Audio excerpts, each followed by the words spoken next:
చేయబడిన తర్వాత సమాజంతో పూజలు చేసేటట్టు వారి పూజల వల్ల ఏమీ లేదు, అది ఖాళీ సమాధి. మరి దేవుని నమ్మినటువంటి వారు వారి ఆత్మలు ప్రభు దగ్గర ఉంటారు కనుక సమాధిని మనం పూజించే అవసరం లేదు. కనుక యేసు క్రీస్తుని నమ్మాలి, సొంత రక్షకుడు అంగీకరించాలి, ఆయన రాజ్యంలో చేరాలనేది యేసు ప్రభు వారు కల్వరిశిలో మనం చేసి 2 శాఖలు పాడి దేవుని నామాన్ని కనపరుస్తారు.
పిల్లలందరికీ తెలియజేస్తున్నాను. ఈ ప్రత్యేకమైన ఈ కూడికలు మనందరూ కూడా మరి గ్రామ వాసులైన కొమ్ము యాకోబు పిలిచిన మా ఊరు తీసుకుని సమాధి చేయాలి అన్నాడని మరి కుమారుడు ఎలీషా, కుమారుడు రోష్కి, జ్యోతిలందరూ కూడా మా నాన్న సమాధి అక్కడే చేయాలనే ఆలోచన వాళ్ళు చేసినప్పుడు శాస్త్రులారా పరిచయులారా మీరు సున్నము కొట్టిన సమాధులను కోరి ఉన్నారు, అవి వెలుగుట శృంగారముగా అగబడును కానీ లోపల చచ్చిన వారిని ఎముకలతోనూ సమస్త కల్మషముతో నిండి ఉన్నవి. అలాగనే మీరు వెలుపల మనుషులకు నీతిమంతులుగా నగబడదురు కానీ లోపల వేషధారణతోనూ అక్రమంతోనూ నిండి ఉన్నారు. ప్రభుత్వ ఈ లేఖన బాగా అవకాశం లేక అందరూ ఒక అమ్మాయి డైరెక్ట్ చేసి మా చెల్లి మెయిన్ అది అందరూ టీవీ దగ్గర కూర్చొని ఉన్నారు. ఒక అమ్మాయి డైరెక్ట్ చేస్తుంది, ఆ అమ్మాయి కూడా షాక్ కొట్టేంత పరిస్థితి లేకుండా మెయిన్ ఆపినా కానీ అందరూ వెళ్ళి చూసేసరికి ఆయన మన శుభ్రం లేడు. నువ్వు వస్తే కానీ తీసుకుని వెళ్ళడానికి కుదరదు. వెంటనే వెళ్ళాను. ఆ కార్యక్రమాలు చూసుకొని జ్యోతి వాళ్ళకి ఫోన్ చేసి మీరు రావద్దు, ఇంటి దగ్గర ఉన్నది అని చెప్పి ఇంటికి తీసుకొని వెళ్ళడం జరిగింది. ప్రభుత్వ అయ్యో అనే పదాన్ని మనం ఎప్పుడు వాడతామంటే ఒక ప్రమాదం సంభవించినప్పుడు వాడతాం, ఒక ఇబ్బంది కలిగినప్పుడు వాడతాం. అలాంటప్పుడు మరి ఇక్కడికి వచ్చే కానీ వారి జీవితాలు సరిగా మేము స్థానిక సంఘంలో పెద్దలమే, సావుకులమే, బాధ్యత గల వ్యక్తులమే, కానీ వ్యక్తిగతమైన జీవితంలో మాదిరి లేదు. అలాంటి వారిని గురించి, అలాంటి ఉద్దేశం కలిగిన వారి గురించి దేవుడు స్పష్టంగా తెలియపరుస్తున్నాడు. ఏమన్నాడు చూడ, మీరు సున్నము. మేము ఇప్పుడు సమాధి దగ్గరికి వెళ్ళి వచ్చాం. సమాధి రకరకాల వస్త్రాలు ఉన్నాయి. ఆ సమాధి తోట కూడా అలాంటి వస్త్రాలే, అలాంటి రకరకాల ఉండగానే నేను వచ్చినా అనుకున్నాం. అలాగా ఆ ఎండలు.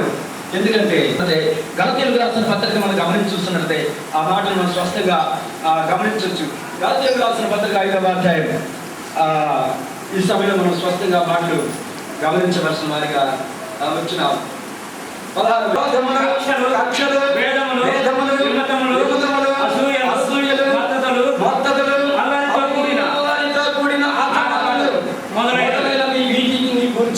నేను మునుపు చెప్పిన ప్రకారం ఇచ్చి వాటిని చేయువారు దేవుని రాజ్యమును స్వతంత్రించుకున్నాడని నీతో స్పష్టంగా చెబుతున్నాను.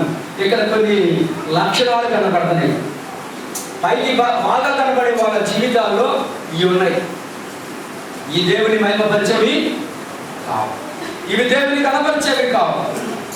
పైకి బాగా ఉంటాం, మంచిగా కనపడతాం, మంచి వస్త్రాలు ధరిస్తాం, పైకి మంచి వాళ్ళని కనపడుతుంటాం, కానీ లోపల ఇలాంటి పూర్వత్వమైన కార్యక్రమం మనము జ్ఞాపకం చేసుకోవలసిన వారిగా ఉంటున్నాం. 52వ వచనం చదువుకుందాం.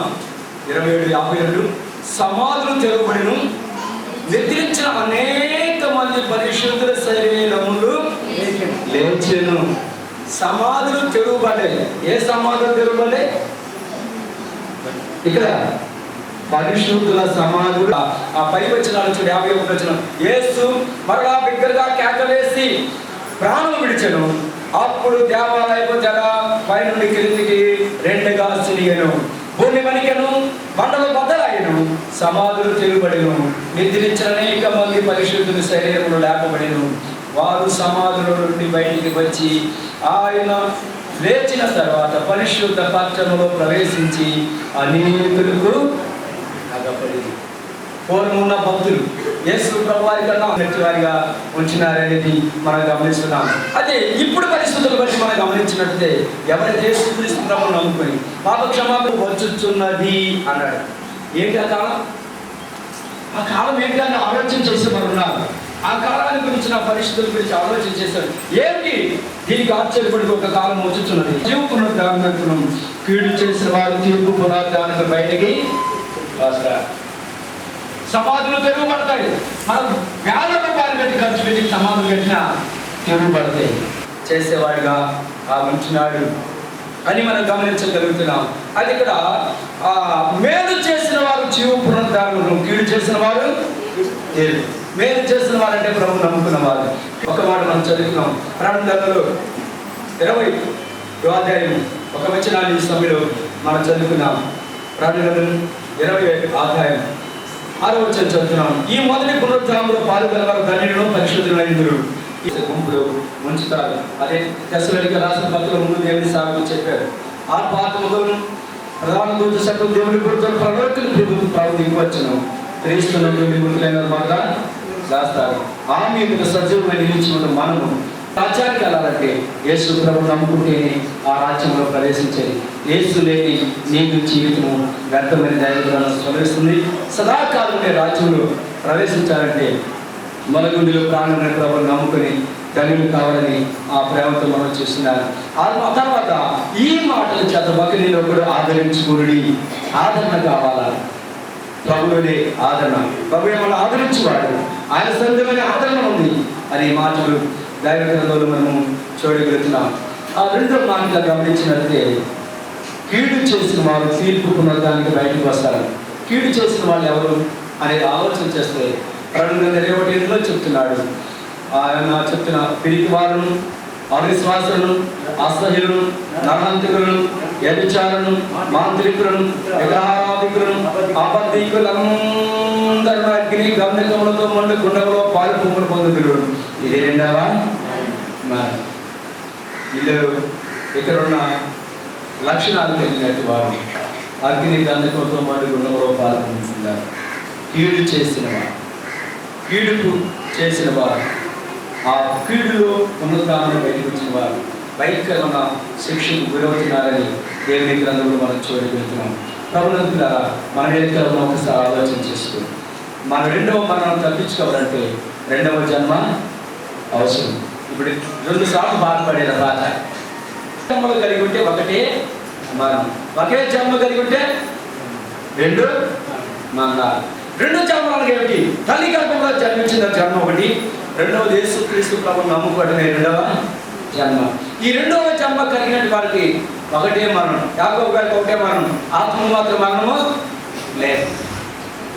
ఆయన ప్రభుత్వం కూడా ఆకాశ మరణానికి ప్రభుత్వ దృష్టికి మిగుల విలువ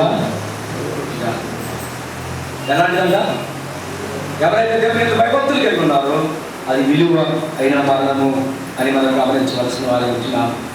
మరొక మాటగా మనం గమనించినట్లయితే మరి ప్రసంగి గ్రంథంలో చెప్తున్నాడు 7:1 ఒకరి జన్మదినం కంటే మరణదినమే. యాకోబు గారు మరణం మేడా కాదా? మా చిన్నాయన చెప్పాడు, మా బావ చనిపోతే నేను ఆడలేదు, తక్కువలేదు, నేను ఆనందించాను. ఆయనకే కాదు, గమనించవలసిన వారిగా ఉంటున్నాను. ఒకరి జన్మదినం కంటే మరణదినమే. ధనవంతులు దరిద్రులు ప్రభువు నమ్ముకున్నాడు. అతను చనిపోయినప్పుడు దేవుని దూతలు వచ్చిన ఆత్మను తీసుకెళ్ళాడు. భౌతికమైన దేహాన్ని అయితే ఎవరు ఎట్టోడు తీసుకుని సాపు నుంచి పడేసి వచ్చారు, కానీ ఆత్మ అయితే దేవుని దూతలు వచ్చి తీసుకుని వెళ్ళినట్లు మనం అబ్రహాము ఆనందిస్తూ ఉన్నాడు. ఆనందదాయక మన పట్టణానికి వెళ్ళడానికి అవకాశం ఉంటుంది. అయితే ధనవంతులు కూడా చనిపోయాడు. సమాధి కార్యక్రమాలు ఘనంగా జరిగి మంచి అందమైన పెళ్లి చేయించాడు, మంచి మంచి వాయిద్య దానం చేసుకొచ్చి వాయించి తీసుకెళ్ళాడు. కానీ ఆత్మకి వెళ్ళి చేసిన పాతాళానికి వెళ్ళింది. పాతాళానికి వెళ్ళింది. పాపం చేసిన వాడి పాతాళము, ఎవరైతే పాపము చేశాడో వాడి పాతాళం పట్టుకుంది. పాతాళంలో వేదన, అంగళాలకు రోదన. సందేహాలకు వందనాలు చెల్లిస్తూ చివరి ప్రార్థన ఆశీర్వాదంతో మనము సేవ చేస్తున్నాం. తండ్రి, మా జీవాధిపతి, మహిమ కలిగిన దేవా, వృత్తించేడా పునరుద్ధారుడా, మీకు స్తుతులు స్తోత్రాలు చెల్లిస్తూ ఉన్నాం. ఈ ఉదయ కాలంలో జ్ఞానాన్ని వచ్చి దైవశీలుల ద్వారా మీకు మాట్లాడిన ప్రతి మాటను బట్టి, ప్రతి హెచ్చరికను బట్టి స్తోత్రాలు చెల్లిస్తూ ఉన్నాం. ఉదయ కాలంలో ఎందరైతే రక్షించబడించి మీ రక్షణ పొందుటకు నీ బిడ్డలు సిద్ధపరచమని వేడుకొస్తున్నాం. ఉదయ కాలంలో ప్రభువా, మీరు జ్ఞాపకం చేస్తున్న ప్రతి మాటను ప్రతి హృదయంలో మీరు ఫలింపచేయమని వేడుకొస్తున్నాం. జ్ఞాపకం చేసుకొనిచుండడం వచ్చి కుటుంబానికి మీ క్రైస్తవ నిరీక్షణ కలిగి ప్రభువా మీ కొరకు ఎదురు చూసే భాగ్యం దయచేయండి. అనేకులు ప్రభువా మీ రక్షణ పొందుకొని మీలో జీవిస్తూ మీ ఆనందాన్ని పాలన బంధుమిత్రులను, రక్త సంబంధికులను, స్నేహితులను, శ్రేయురాశులను దీవించమని ఆశీర్వదించమని వేడుకొస్తున్నాం. ఆశ్చర్యకర అద్భుతకర మీకు వందనాలు. ప్రేమ కలిగిన వార్తలు మీకు స్తుతులు స్తోత్రాలు చెల్లిస్తున్నాం. ఈ మాటలు అందించిన దైవజనులను వారి కుటుంబాలను దీవించండి, ఆశీర్వదించండి. ఇంకా ఈ కుటుంబం కొరకు ఎందరైతే ప్రార్థించడానికి ఈ సమయంలో స్థాపన చేయకున్నారు వారందరినీ దీవించమని ప్రార్థన చేస్తూ అన్ని విషయాలను మీ చేతులకు అప్పగిస్తూ ఇంకా ముందున్నటువంటి సమయాన్ని మీ చేతులకు అప్పగిస్తూ సమస్తమును క్రమంగా మర్యాదగా మీ నామ మహిమార్థమై జరిగించమని ప్రార్థన చేస్తూ అన్ని విషయాలను మీ చేతులకు అప్పగిస్తూ నజరేయుడైన యేసు సర్వశక్తి కలిగిన నామములో ప్రార్థించి అడిగి వేడుకొనుచున్నాము తండ్రి, ఆమేన్. తండ్రి, కుమార, పరిశుద్ధాత్మ త్రియేక దేవుని సహవాసము, సమాధానం, ఆయన ఆదరణ ఈ సమయంలో ఈ శిష్యులకు యాకోబు గారిని జ్ఞాపకం చేసుకుని మంచి కుటుంబం వరకు బంధుమిత్రులకు, రక్త సంబంధికులకు, ఇక్కడ ప్రతి బిడ్డకు సదాకాలముతో నడిపించును గాక, ఆమేన్. అందరికీ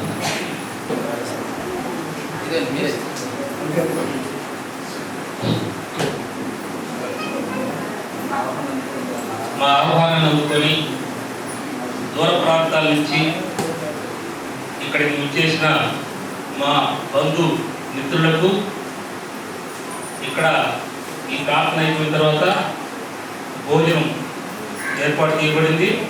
మొత్తం భోజనం చేసుకొని అందరూ ఈ సంఘంలో ఉన్న మొత్తం సంఘంలో అన్ని కుటుంబాలకు కూడా భోజనం సిద్ధంగా ఉంది.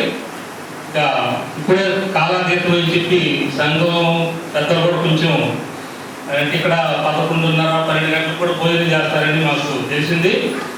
మా యొక్క ఆలస్యాన్ని క్షమించాల్సిందిగా కోరుతున్నాము.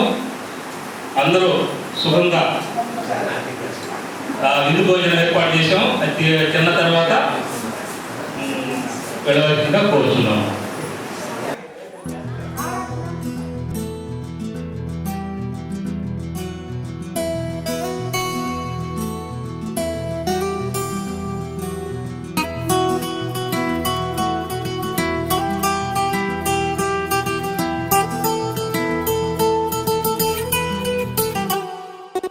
గుండెల్లో